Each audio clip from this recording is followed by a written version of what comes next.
So the day has arrived. Mastercard has officially certified XLM Stellar Lumens. Ladies and gentlemen, if you're new, welcome to another edition of the DHN Crypto Podcast. You have to excuse my excitement.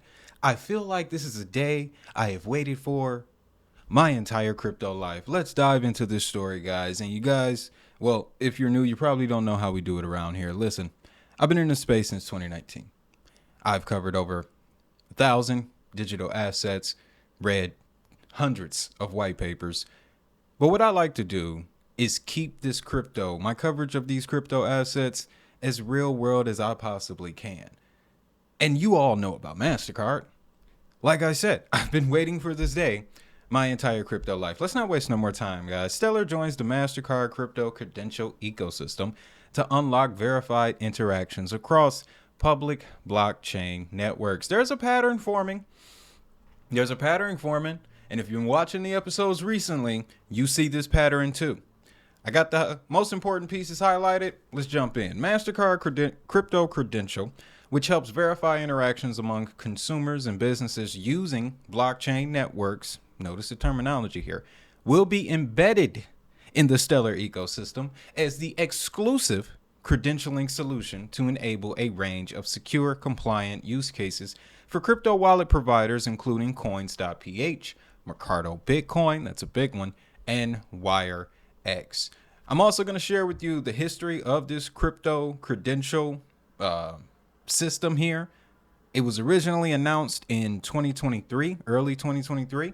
Shocking. Not many people are talking about it because once I share with you this right here, you're going to understand, man, that the pattern that's being formed is we have Visa, Mastercard, and other large-scale payment system providers creating the railways for people to use crypto. Mastercard crypto credential confirms interactions among consumers and businesses, providing some peace of mind that a user has met a certain set of verification standards. The solution also brings more trust and certainty to the process through the exchange of metadata and supports transferring the information needed for cross-border transactions. That is describing the security process, the process that the user will have to go through. And in a second, we also have just a 60-second clip of it being demonstrated, what the app actually looks like. This last paragraph right here may very well be the most powerful. Stellar and Mastercard will initially focus on enabling credentialing for remittances and peer-to-peer transfers, pairing the user-friendly experience of Mastercard crypto credential with the Stellar network's fast settlement times and low fee structure. As an extension of the partnership, Mastercard and Stellar will explore how Mastercard's wide range of services can be leveraged on the Stellar network, opening doors for additional new and innovative applications of blockchain technology. I don't know why Stellar hasn't pumped 100%. It's literally right here. Glad that it hasn't. We can get more. But as an extension of the partnership, Mastercard and Stellar will explore how Mastercard's wide range of services can be leveraged on the Stellar network. It don't get no clearer than that. It really doesn't.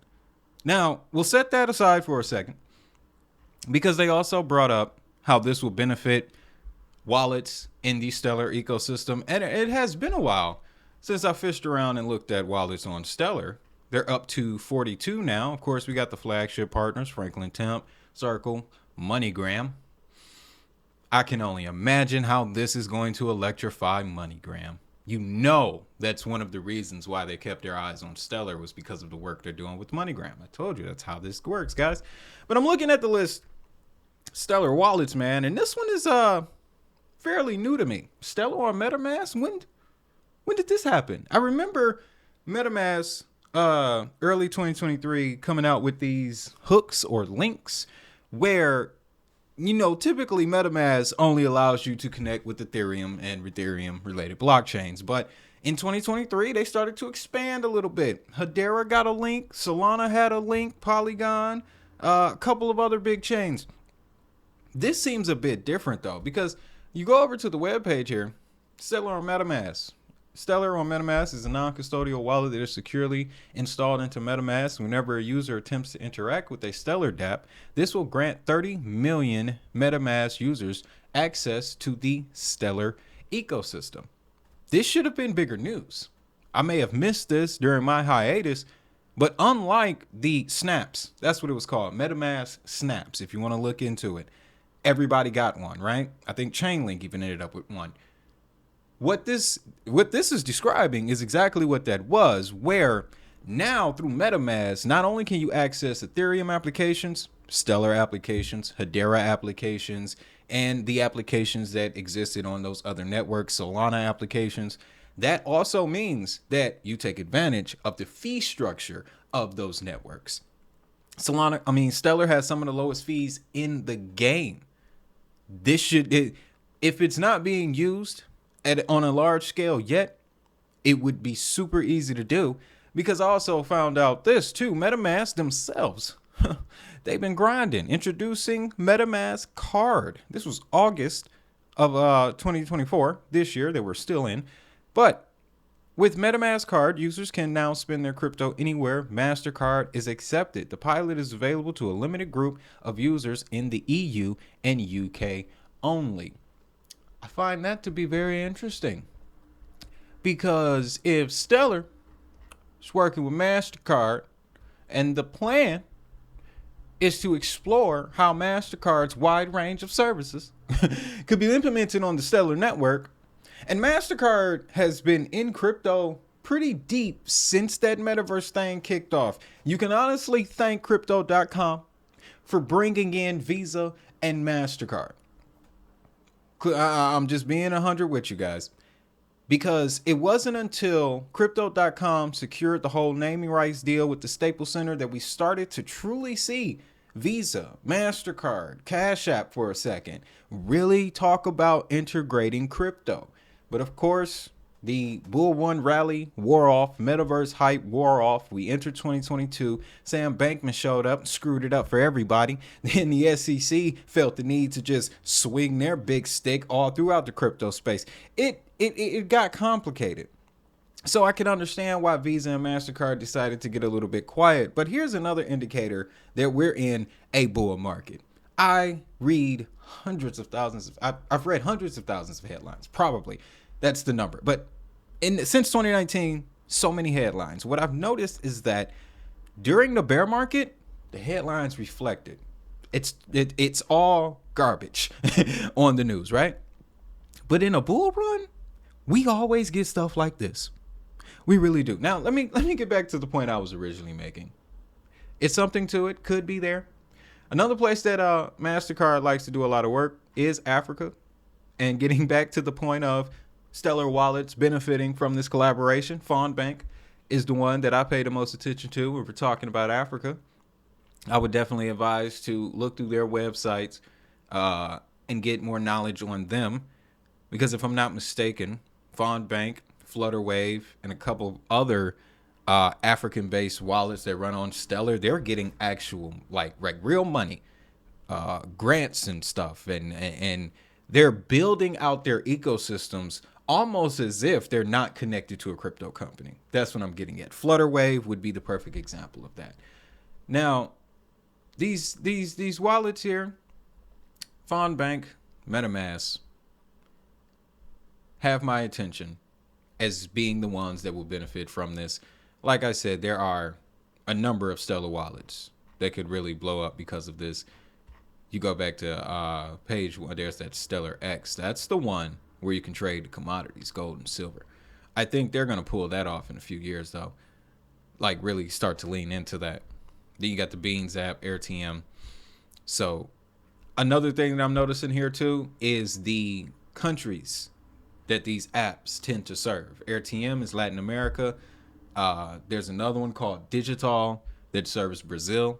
They've been doing a lot of work in Brazil as well. And you'll notice, too, that they talked about Mercado Bitcoin. Now, that's so interesting. May 24th, 2022, Mercado Bitcoin partners with Stellar Development Foundation and the Lift Challenge, Real Digital by Central Bank of Brazil and Finzabach. So this was a contest, sort of, that Stellar Development Foundation contributed the Stellar Network in collaboration with Mercado Bitcoin to showcase a CBDC system for Brazil's CBDC. Something that we talk a lot about in the member section when we're covering the BRICS nations. Also another reason why Brazil was all over my radar back at this time. But I find this relationship to be interesting. It shows that the value of these partnerships aren't really seen until a couple years go by. They sort of represent a track record, right? Now let's go over here. May 29th, Mastercard crypto credential goes live with first peer-to-peer pilot transactions.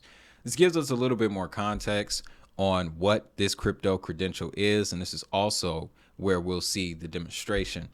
But I want you to notice where this is going to be serving, guys. Geography matters in crypto. It really does. It really does. Argentina, Brazil, Chile, France, Guatemala, Mexico, Panama, Paraguay, Peru, Portugal, Spain, Switzerland, Uruguay will be able to send cross-border and domestic transfers across multiple currencies and blockchains. The geography matters because oftentimes you'll notice that these are locations, these are places where their currency system is shot, essentially, with the exception of Switzerland, to my knowledge. And I'm pretty sure I thought Spain was making some money. I have to do more research on that, of course. But when you do the surface level reading on it, you start to see that pattern. Argentina, for one. Chile is another one. I know Guatemala is having some issues. Mexico. So notice that as the problem that these assets are looking to solve. I will always try to highlight that to you when we break down these crypto news, these stories, these developments. Now, something else here that caught my attention, and this lends towards the security, anti-money laundering, the governmental side of things, the regulatory side of things. Mastercard crypto credential supports the exchange of travel rule information for cross-border transactions. The travel rule is a regulatory requirement to ensure transparency and prevent potentially illegal illicit activities. I was somewhat unfamiliar with this travel rule. I remember it popping up, I want to say 2021, when we were looking into, when we were looking at the agenda for the year ahead, Bank for International Settlements, Agenda 2022, 2023, G20. That's when I first heard about this travel rule. It's coming from the Bank Secrecy Act rule that requires financial institutions and virtual asset service providers to exchange information about transactions to prevent money laundering and terrorism financing. So that's another leg where Stellar Lumens has made the right allies to give themselves regulatory protection. It's genius. It goes all the way back to when they were one of the first crypto assets in Congress. It's one of my most popular episodes here on the channel. But Danielle Dixon, alongside Brian Brooks, who was working for Binance US at the time, and a representative from Coinbase, the lady's name, who I can never remember, they were in front of Congress, and they were the first ones to really push forward the discussion on regulated stablecoins, tokenized deposits. In all honesty, Stellar was here first. I'm just saying, I'm just putting it out here. And I'm going to mute this because the background music is just horrid. But we're going to play it so you can get an idea of what the system looks like. And I'm going to ask you a question, especially if you've been watching the episodes recently. This looks a lot like something we were looking at not too long ago. Rhymes with UDPN. Doesn't rhyme with it. I'm just being direct here. UDPN. Is what it looks like. It also looks like Visa's tokenized asset platform. And you'll notice that now the messaging is all similar. They're creating these platforms that will allow you to plug into public and private blockchain networks. They all say the same thing. So I have to ask you guys, what are we seeing form right now? What are we really seeing form right now? This is going to be a bull market, yes. But something else you got to realize about bull markets. People get distracted. People get distracted quickly in a bull market, and they won't really see the real cogs turning here. So that's a description of what the platform looks like. And like I said, let's jump over to this PDF here. conceptual overview of Mastercard's multi-token network. When I said that Mastercard has been in crypto for a minute, they've been in crypto for a minute. Alongside the launching of this crypto credential was the Mastercard multi-token network. And the head of crypto, his name, they mention it here, for Mastercard. I'm going to scroll all the way down to the bottom. Raj, Executive Vice President, Blockchain and Digital Assets at Mastercard. I tried to pronounce that last name. I need to work on that. Forgive me. But Raj, in an interview with CNBC from a year ago, he mentioned how the crypto credential was the ID layer for this Mastercard multi-token network. And when you look at the breakdown of this network, clear as day. Clear as day here. User layer, retail, consumers, traditional merchants, crypto native merchants, those crypto wallets, alongside corporates. The wallet layer, users will be able to hold a variety of assets in wallets verified for use on the MTN. Verified for use, how are they going to be verified for use? Through the Mastercard crypto credentials. And on that wallet layer, you'll experience payment tokens, including regulated stablecoins, CBDCs, and tokenized deposits. Digital goods, including NFTs and other forms of utility. That's interesting because when you get past the description here, they explicitly state that they plan on, which one was it? They're going to incorporate this into NFTs, provided that the regulatory landscape, right under here.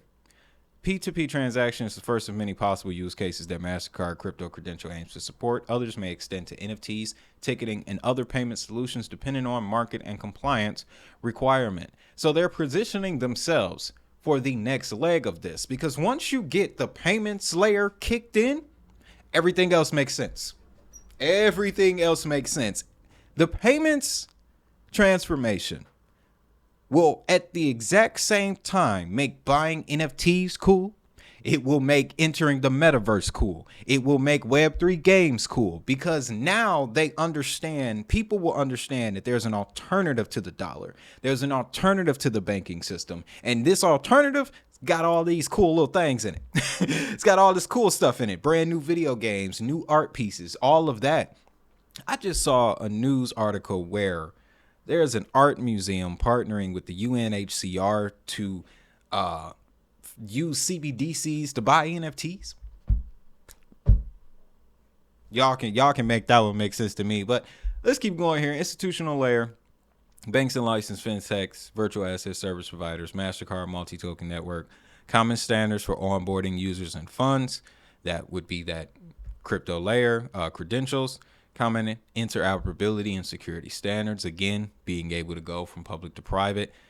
Settlement layer says it plain as day. Final settlement of transactions could be executed through a variety of different types of infrastructure, including private blockchains, such as those underlying CBDC or bank value transfer networks, public blockchains, such as Ethereum's mainnet, legacy settlement infrastructure, including card, real-time payment, and ACH networks. Don't forget about Alchemy Pay. I'm going to do my best to link this document under this video, because I feel like this one is powerful. And I haven't even read the other 33 pages of this. Didn't need to go any further, I felt like. But now that Stellar has linked up with MasterCard as part of this, as part of a key component of this multi-token network, it, for one, establishes the American angle here when we're talking about these global payment networks. And on top of that, it makes me wonder who's next. Because Visa, they're doing the exact same thing. Enable blockchain tokenization technology for use by financial institutions to help power new payment solutions. We covered this before in an episode, I want to say last week. Visa's tokenized asset platform is a new Visa product that provides financial institutions the capability to issue and manage fiat-backed tokens on blockchain networks. What did it say here? What did it say here? Let's go back to it. Mastercard. As an extension of the partnership, Mastercard and Stellar will explore how Mastercard's wide range of services can be leveraged on the Stellar network. I don't know. I don't listen. I'm not even gonna get into repeating myself here. I think you guys understand what I'm getting at here. Citi and Mastercard joining forces to transform global cross-border payments. This is interesting. We already know that Citi's token service platform just launched. Reading this, they're talking about how Mastercard will be expanding into even more markets with this digital edge to it. We already know what Citi has been up to. Now, another headline that caught my attention in relation to Mastercard, and you guys know I'm wigging out about these global payment softwares, these global payment networks. Mastercard executes first tokenized deposit transactions with Standard Chartered subsidiaries. Why is that headline familiar to me? Deutsche Bank and Standard Chartered begin testing UDPN back in 2023. Same names, same players, same systems. I know I can't be crazy, guys. I know I can't be crazy. And then in that interview that I mentioned with Raj, CNBC from last year, he talked about how they were also working in Australia. Now, we all know the AUDD last year launched on Stellar and Ripple. Ripple was at that Digital Euro Association presentation for the UDPN. They coming together, y'all. It's coming together. It's been a crazy week in crypto, man. And I've been watching some things. All right. This is some extra stuff, extra headlines that caught my attention. Warren Deaton spar for crypto in first debate. I watched the debate, man. And if you want to jump to it, the crypto portion is 25 minutes in. It's exactly 10 minutes. Deaton,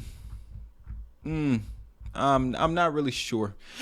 I'm just not really sure. You guys got to watch it because outside of that, Kamala, oh my goodness. Now, I read the report that's circulating through the internet without an official White House letterhead on it. I read that report and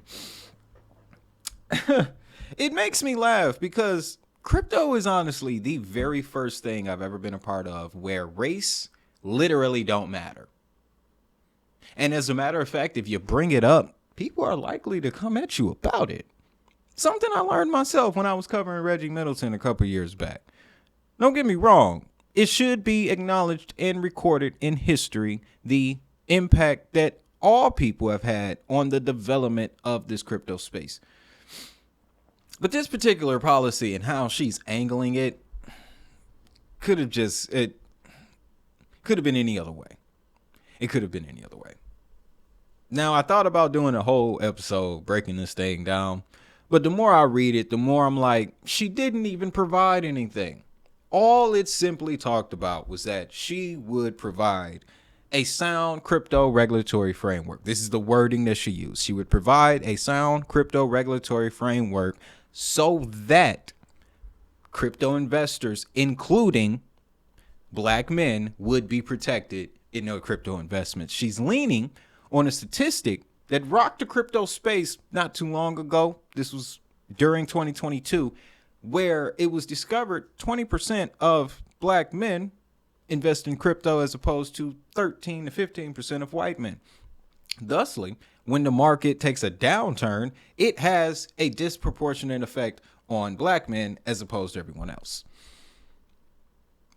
That is a statistic I have kept very close to me because if that's true, it gives me something to think about. And it also motivates me to be even more exact with my information. So, crypto getting crazy, y'all. I just looked at my timer. We 25 minutes in. That's enough. Cuba officially asked Russia to join BRICS, by the way. Become a member of the channel. We'll dive deeper into that. Like I said, guys, I've been in this space since 2019. Thousands of cryptos, hundreds of white papers, several crypto tools, platforms. But the three that I recommend the most, they'll be down in that pinned comment. Again, I want to thank you for tuning in to the show, man. Stellar, Mastercard, absolute fire. If you enjoyed what you heard, make sure you hit that like button for me. Don't think of it as a like for me. Think of it as a like for crypto. Now, with that, y'all know what time it is. If that money is digital, so is the hustle.